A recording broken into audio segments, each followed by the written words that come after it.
If you are looking for bets for UFC 323, look no further. How we doing, everybody? My name is Young Pasty, aka the White Boy Wonder, because of this beautiful white skin here. Look at it, guys. Yeah, you love to see it. And today, I am here to give you all of my official bets for UFC 323. I got 5 bangers coming your way today. All right, UFC 323 is stacked. There are 14 fights, lots of betting opportunities. We have scoped out the best ones. I brought you my A game here today for UFC 323. Now, as we always do, we have to recap last week, or 2 weeks ago now here. We had a little break for Thanksgiving. UFC Qatar, pulling the results up here right now. And yeah, you see it. Lots of green. And you know what that means. We got to put on the boxing gloves. We pull out the gloves every time we have a winning week. Pow, pow, pow, pow, pow. Plus 3.1138 units. Let's freaking go. It was a good week for UFC Qatar. Bet number 1, 2, and 3 all hit. Honestly, bet number 4. I did not see Khabib's boys, both of them, losing. Both Sadykhov and Tagir Ulanbekov. So that was wild to see that both of those guys, Khabib's boys, lost in Qatar. So kind of strange to me. But however, Ian Gary comes through, lock of that card. He's the future. It's in his nickname. Almabayev plus Riley. The Almabayev had me on a little scared there in the first 2 rounds. Then gets the sub in the third. Then Riley the same thing in the first round. I'm like, oh boy, here we go. Bogdan doing the same exact thing I said he wouldn't do and grapple the crap out of him. And then Riley comes out and bang, lights him out in round 2 there. And then the 3-pick parlay of the week. Yes, sir. Arman Tsarukyan, Narulo Aliev, and then over 1.5 in Tagir and Horiguchi fight. Hit with ease, honestly. So a pretty solid week at UFC Qatar, plus 3.1138 units. That's 4 straight weeks of profit here, guys. We look to make it 5 with UFC 323. All right. Again, as I said, 5 official bets. We sort these in confidence. So bet number 1 is always my most confident bet of the week. And then it rolls on down from there. So let's get to it here, guys. The 5 official bets for UFC 323. First, starting off with bet number 1. My most confident play of the week. We are rolling with my boy, Chris Duncan, minus 165. We're putting 3 units on it. Yeah, I'm pretty confident here in Chris Duncan. He's going up against Terrence McKinney, who's a first-rounder bust. And I think Chris Duncan can catch him with a counter and knock him out. Or just weather the storm in the first round and then take over in the second and finish him from there. Chris Duncan will finish Terrence McKinney. It's just a matter of it's knockout or submission. Honestly, I'm leaning a club and sub. I think he hits him, gets him to the ground. Terrence is laying there. Ref doesn't call the fight. Chris Duncan gets down on the ground and ultimately finds something. Or if Terrence just shoots like crazy, Chris Duncan has a nasty guillotine, one of the nastiest in this division here. So yeah, I'm very, very confident in Chris Duncan this week. That's why he's my bet number 1. I've backed him as a dog the past 3 times here. People kept counting my boy Chris Duncan out, and he kept coming through and keeps cashing for us. So we are not going to hop off the Chris Duncan train anytime soon. Minus 165, 3 units. I think he finishes Terrence McKinney. And that is my most confident bet of the week. Let's go. All right, moving on to bet number 2. We got a little 2-pick parlay. All right, how fitting for bet number 2. We have Merab and Grant Dawson. Minus 121. We're putting 2.5 units on it. Let's go over each leg. Merab taking on Peter Yan for the rematch in the main event. Merab beat Peter Yan 50-45 on all the judges' scorecards last time out. And what's going to be different here? I don't think anything.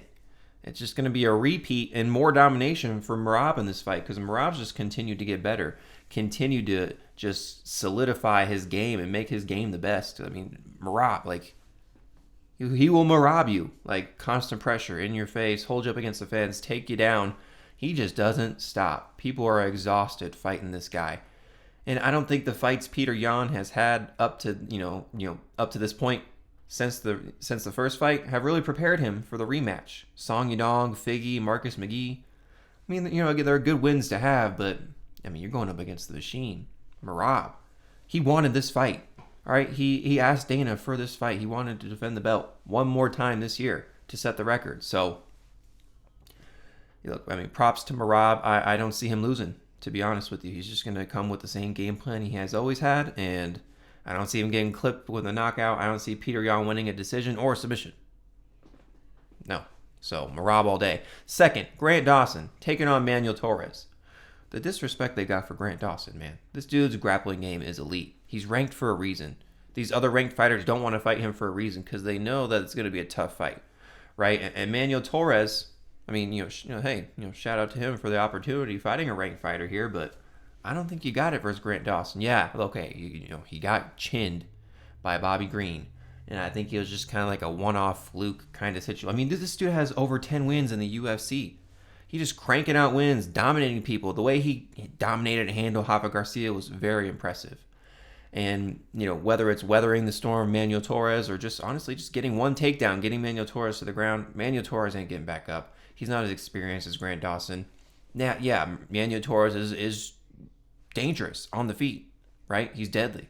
He's lethal. God damn it. But Grant Dawson is just too experienced. He's training on American Top Team, training with really good guys. He's prepared for this fight. He's not going to go out there and lose this fight. No way. So, Merab, Grant Dawson, minus 121. We're putting 2.5 units on it. That is bet number 2 of the week. Let's go. All right, moving on to bet number 3. Our 3-pick parlay of the week. You guys know what it is. If you don't know what it is, let me tell you. We find 3 good legs, put them all together to get a good number. And now, if you're new around here or if you have not, please click that subscribe button. We are on the road to 400 subscribers. We just hit 360 the other day. Help me get to my goal before the end of the year. I would appreciate it. But let's get into it. Bet number 3, the 3-pick parlay of the week. Over 1.5 rounds in all of these fights. All right. Sadykhov versus Ziam. Barber versus Silva. Cejudo versus Talbott.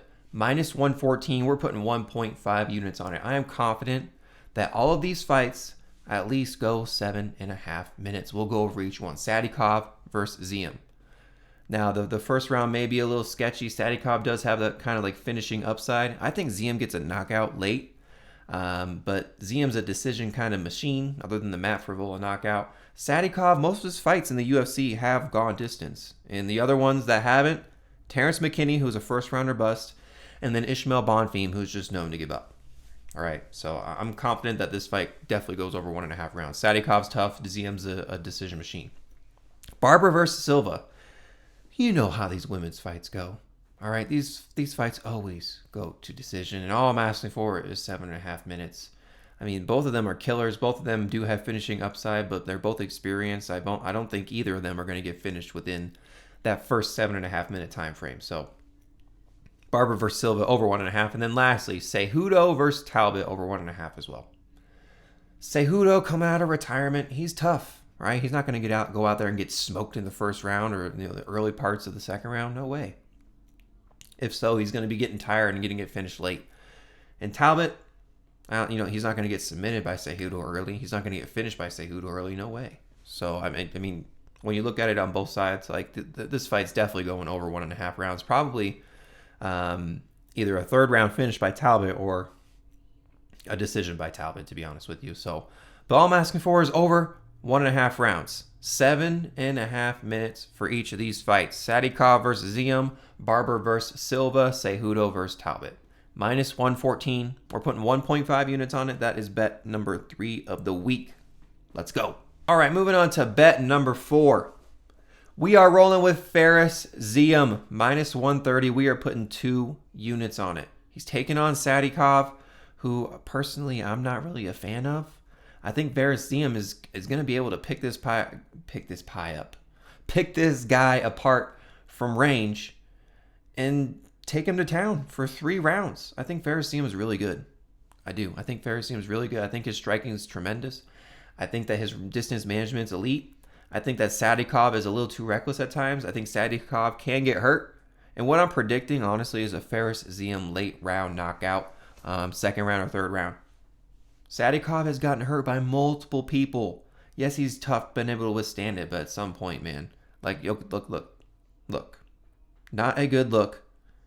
versus Nicholas Moto. Almost getting finished in the first round by him. Getting beat the crap up by Borshev at points, right? Gosh, who else has Sadykhov gotten beaten up by? Evan Elder, he was losing that fight, dude, for the first 2 rounds, and was lucky for a doctor stoppage because Evan Elder was working his way to a decision there. So, and that was back when Evan Elder's early days, two years ago now here. So, I'm just confident in Fares Ziam. I think he's winning against good competition. I think, again, his striking's better than Sadykhov's. I think he's able to avoid any sort of grappling, wrestling, takedown threats from Sadykhov. I think it's going to be more of a push-off. I think he might feint a lot of knees or throw a lot of knees to, avoid or just deter Sadykhov from even shooting. And then staying off the fence, which he does a pretty good job of. So I think Fares Ziam takes it by KO in the later parts of round 2 or round 3. But either way, we just got the money line. -130, 2 units. That is bet number 4 of the week. Let's go. All right, moving on to bet number 5, our last official bet for UFC 323. We have Merab, -5.5 on these scorecards. -160, we're putting 1.6 units on it. Now, what does -5.5 on the scorecards mean? It means he can finish the fight and this bet will hit, so by KO or by submission. Or if it gets to the scorecards, he needs to win by at least 6 points on the scorecards. Now, I said this in the bet number 2 breakdown, right? Merab beat Peter Yan 50-45 on all the judges' scorecards last fight. You know how many points that is? That's 15 points that he beat him by. All we're asking for is 6. God damn it. He could lose a round or 2 technically, and we could still win this bet here. So I'm confident for him to probably repeat success or get a finish over Peter Yan. So Merab by 6 points on the scorecards. We hit this bet last time, okay? And we're doubling down on Merab again, and this shit's going to hit again. So Merab, -5.5 on the scorecards, needs to win by at least 6 points. -160, we are putting 1.6 units on it. That is bet number 5 of the week. Let's go. All right, guys. 1, 2, 3, 4, 5 official bets for free that I gave to you today. If you've made it this far, thank you so much for watching the video. If you could, do me a favor, click that subscribe button down there. As I said before, we are on the road to 400 subscribers. We just hit 360 the other day. Trying to hit 400 by the end of the year. So if you could, do me a favor again, click that button. Secondly, the Patreon is free. Links in the description. That's where you can see all these bets here when I actually place them and get the odds when they're good. Because come fight time, you'll see. Odds always sway in the opposite way. They do. And the odds that you see on screen here today in the video, they're definitely going to be different come fight time. Okay, and they're usually gotten wider in the wrong way. So it's free if you have an account. If you don't, create one. Links in the description. So let's have a good week this week for UFC 323. Let's make this 5 straight weeks of profit, and then head into next week and hopefully make it 6, right? So Young Pasty, whitest in the land, out. Let's go.